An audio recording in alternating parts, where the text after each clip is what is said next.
Beyoncé told us, in the most Sasha Fierce terms, "This ain't a country album. It's a Beyoncé album." She wasn't playing. Cowboy Carter, her 8th studio album, was teased as her foray into country, inciting the ire of the same myopic people who couldn't accept her performance of "Daddy Lessons" on the 2016 Country Music Association Awards with the Chicks.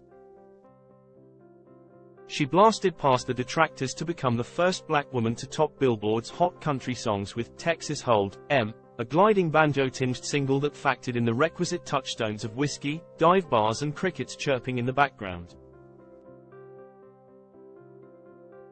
Cowboy Carter, however, is more than a genre-trapping production. It's a deep stylistic smorgasbord that gets scattershot in the final third of the album's 27 tracks, several of them interludes, with trap beats and fiddles vying for the front row. But the album is also the most melodic of Beyoncé's recent oeuvre, teeming with conventionally packaged compositions and memorable choruses, and presents maximum insight into her as a mother, daughter and wife. She may admit on "Daughter, if you cross me, I'm just like my father. I am colder than Titanic water." But nestled in so many songs are tender pledges to safeguard and nurture, obvious forms of love letters to her children. Dolly Parton, Willie Nelson and Linda Martell give their blessings. Beyoncé's shrewdness is to be applauded for her enrollment of a trio of country legends, Willie Nelson, Dolly Parton and Linda Martell, who pop up in various interludes to introduce songs.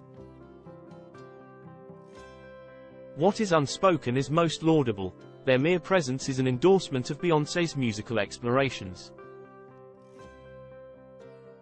When Nelson, in his "Smoke Hour" interval, audibly inhales and invites listeners to sink into "Texas Hold 'Em," he caps his introduction with a shrug, saying, "If you don't want to go, find yourself a jukebox." If you aren't willing to accept Beyoncé in whichever chameleonic state she chooses, well, Willie has no time for you. Parton stamps her approval on "Jolene," her 1973 takedown of a woman eyeing her man, which Beyoncé augments with fierce new lyrics that should inspire much cowering.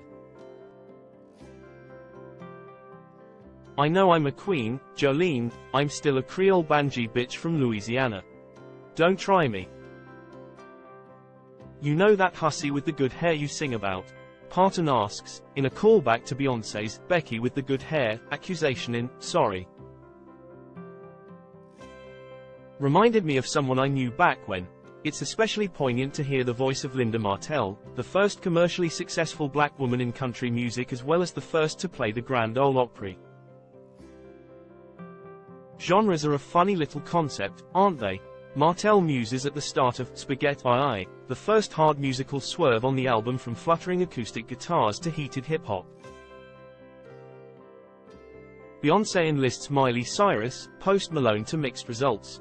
Parton's goddaughter, Miley Cyrus, is an accomplice on one of the most majestic songs on Cowboy Carter, the glorious duet, "Two Most Wanted." Beyoncé magnanimously offers Cyrus the opening verse, and the twosome trade lines, not sparring, but complementing. Sometimes they sound like a modern-day Thelma and Louise. "I'll be your shotgun rider, till the day I die," steeped in limitless loyalty as they reflect on aging and love. The skipping acoustic guitar is a mere backdrop to these vocal powerhouses, with Cyrus gravel the equilibrium to Beyoncé's honey. Her pairing with Post Malone on Levi's Jeans is less effective, both lyrically, the song's predictable innuendo quickly grates, and musically. Post Malone is perfectly listenable on the swaying chorus that would indeed fit the conventional country mold, but it could have been anyone adding his verses, even the nod of "You're my Renaissance." Levi's Jeans also sparks a run of songs centered on Beyoncé's hallmark topic, sex. There's plenty of backseat suggestions over a thick bass line, Desert Eagle, much gripping and grinding, hands to heaven, and teasing that hips are so hypnotic. "I am such a tyrant, Beyoncé gets serious. They don't know how hard I had to fight for this." Beyoncé starts her Cowboy Carter journey with affecting profundity. American Requiem, opens with 5 minutes of church. As Beyoncé sings, "There's a lot of talking going on while I'm singing my song. Can you hear me?" An amalgamation of guitars, sitars and layered vocals steer the song, which is more about setting a tone than being played on radio.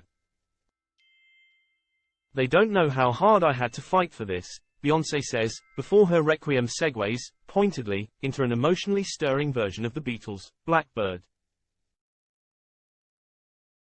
Paul McCartney wrote the song, in part, about the civil rights movement and those affected by discrimination, and Beyoncé wraps her pure voice around the ballad to chilling effect. Strings accompany the usual sparse guitar as background vocals from other black female country singers, Brittany Spencer, Tanner Adel, Tierra Kennedy and Raina Roberts, soar through the crevices of the song. The best song on Cowboy Carter is Ya Ya. Following another snappy introduction from Martell, Beyoncé basks in an echo effect on her girlish vocals as she finger snaps and calls for a beat. You can picture the video of her high-stepping and hair-flinging as she slinks and slides around the retro groove. The interpolations of Nancy Sinatra's "These Boots Are Made for Walkin'" and the Beach Boys' "Good Vibrations" inject the song with a carefree vibe as Beyoncé has a ball with her vocals, going into Marilyn Monroe mode via Elvis Presley snarls. There's even a bit of Tina Turner feistiness in her delivery, perhaps a nod to another trailblazer who hopscotched genres with conviction.